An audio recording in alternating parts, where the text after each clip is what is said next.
All right, everybody.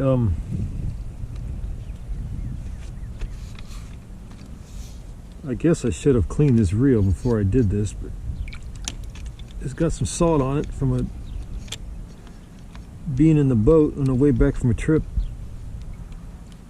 from Alabama a couple weeks ago. But you'll get the idea. What I'm going to show you today is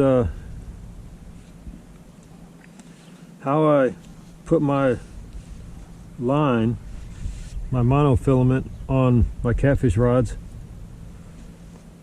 So these bigger pens, I usually keep 40 pound on it, like when I go to Alabama or the Howard River, stuff like that. So if you notice, when these come off of this spool, you can see the memory on it. It's got that. So I'm going to show you what I do to get rid of that. Now I got me a bowl here, like it's got a smooth edge. I don't want to use a bucket, like a plastic bucket that has some sharp edges. I don't want that. I want this to be smooth. And I lay this in water, so when it's going on my reel, it's got a little bit of lubrication.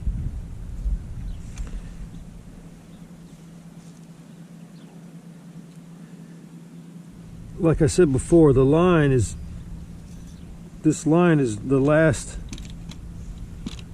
It's like the last chance and the most important of all your fishing equipment. I change my line a lot, probably a lot more than most people.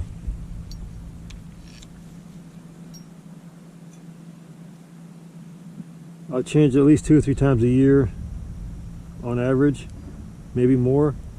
If there's a big tournament coming up and it's looking rough, I'll change it. If I have any doubt at all, I'm going to change it.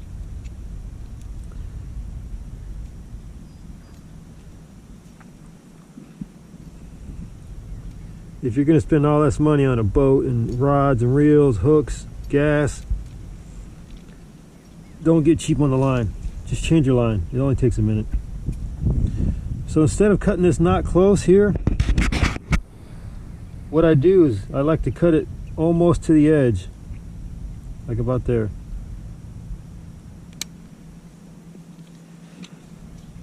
So now as I start putting line on, it's going to lay over that. It's going to lay over that right there. So that helps ensure that that knot doesn't come undone. But there's so much line on there, not that you're ever going to get to that, but it does help it not want to spin. So now, if you can see the spool, how it's sitting in that bowl in the water, it's getting lubricated, and it's still got the memory. It's still got the loops in it from sitting on that spool its whole life. So I'm not going to worry about that. I'm just going to put it on. Nothing fancy here, just put it on. And here I just keep my finger just tight enough just to keep it firm.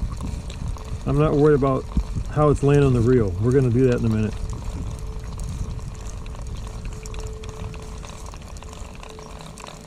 So now even if this line would touch the edge of that bowl, it's not hurting it.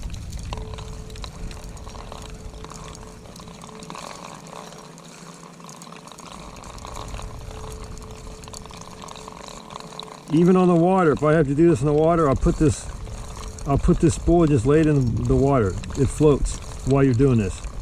Or maybe put it in a live well or just something. And if you can't put it in a bowl or put it in water, you know, that's not the most important thing here. But it does help.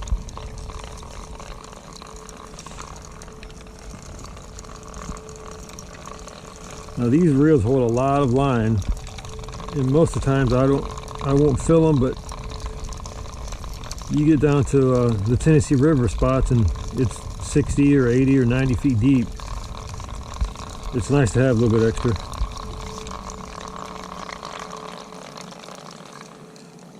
But if I was fishing just in Ohio lakes, I would stop right there, even though it's only half full. Like I said, I'm going to change this anyways in about a month or two. So why fill it up if I'm going to change it anyways? But I don't know where my next term is going to be, or you know, where I'm going to need this rod, so I'm going to fill it up all the way. Well, most of the way.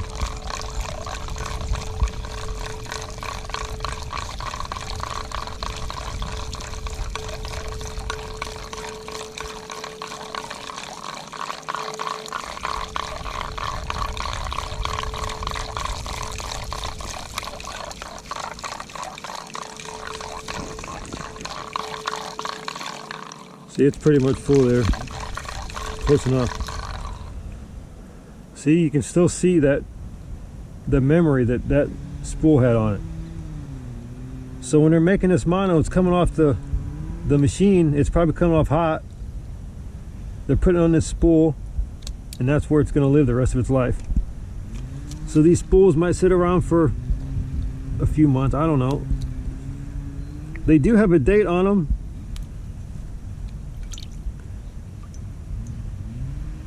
Somewhere up in East Cove there's a date. You can figure out the date your line was made. That one's not, that one's kind of wore out, so you can't. So now I put my clicker on just to keep it from free spooling and making a mess. I'm going to put it all through the pole, get it all ready. You can even do this before you put it on the reel if you want.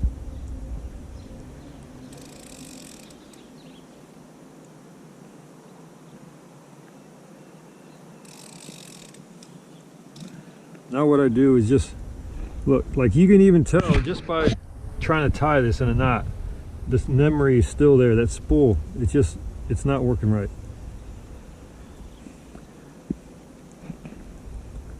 I'm putting me a loop on this.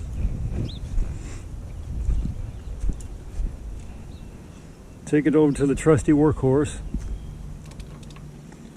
I'm just going to hook it there.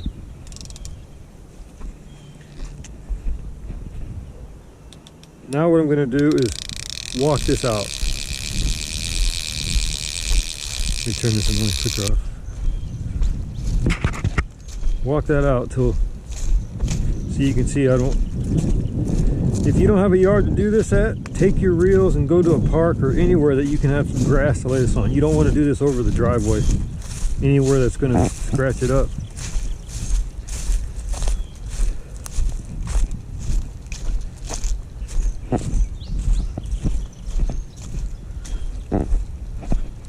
Alright, the chicken coop as far as I can go. So now I'm going to engage it and I'm just going to reel it up.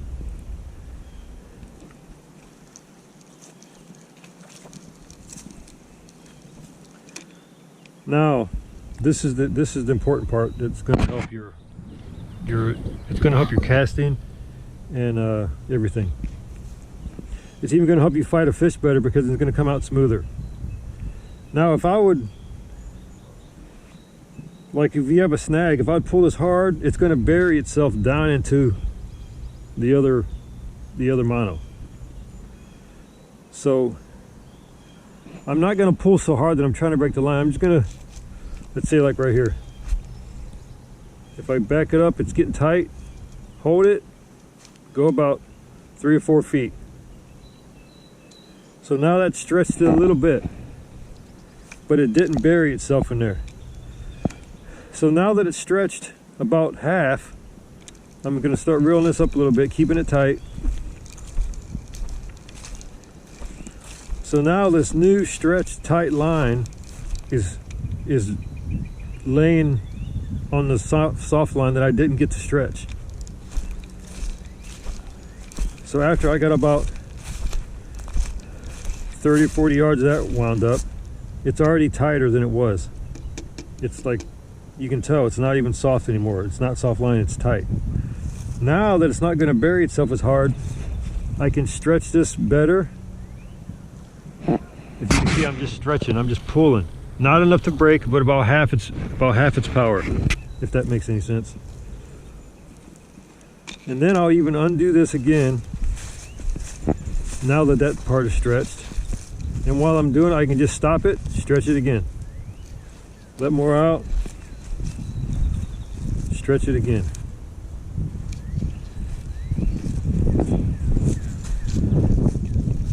Stop it again, stretch it again. But you can feel it wanting to bury itself. You don't want to bury itself in there.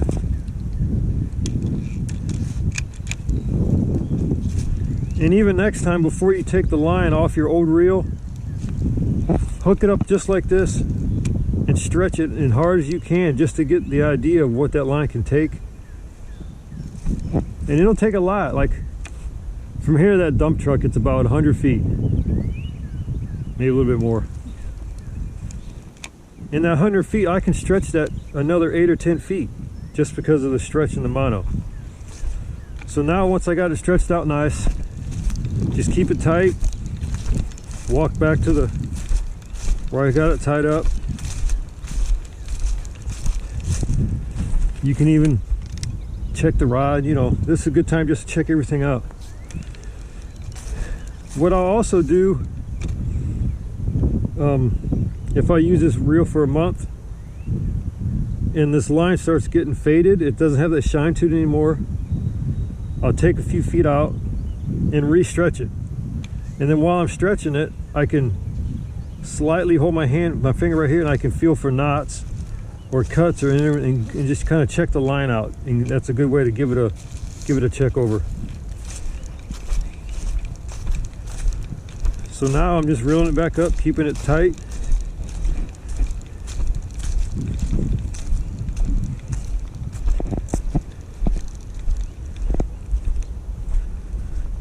There you go. Now if you can, I don't know if you can tell or not, but this line, it lost a lot of its memory. Now it's laying smoother. It's still got that curl to it, you see? It still wants to have that memory, but it just lays smoother. It lays in your rod, it lays in the reel smoother, everywhere. It's gonna make fighting fish a lot smoother also. Now, this is any mono. I don't know, I'm sure someone's gonna tell me that they use such a good monofilament that you don't have to stretch it, because that's not true. No matter what mono you use, stretching is gonna help. It's gonna help a little bit in fluorocarbon also, but not as much, because it doesn't have as much memory. And braid, you know, braid doesn't matter. Braid doesn't really have a memory. But to get the most out of your reel and your fishing experience, you got to stretch out your mono like that. And if you don't want to take the time to do it, that's okay. After you lose a few fish or you start to get a couple tangos, you'll see. But just take the time. It's worth it. And that's it. You're ready to go.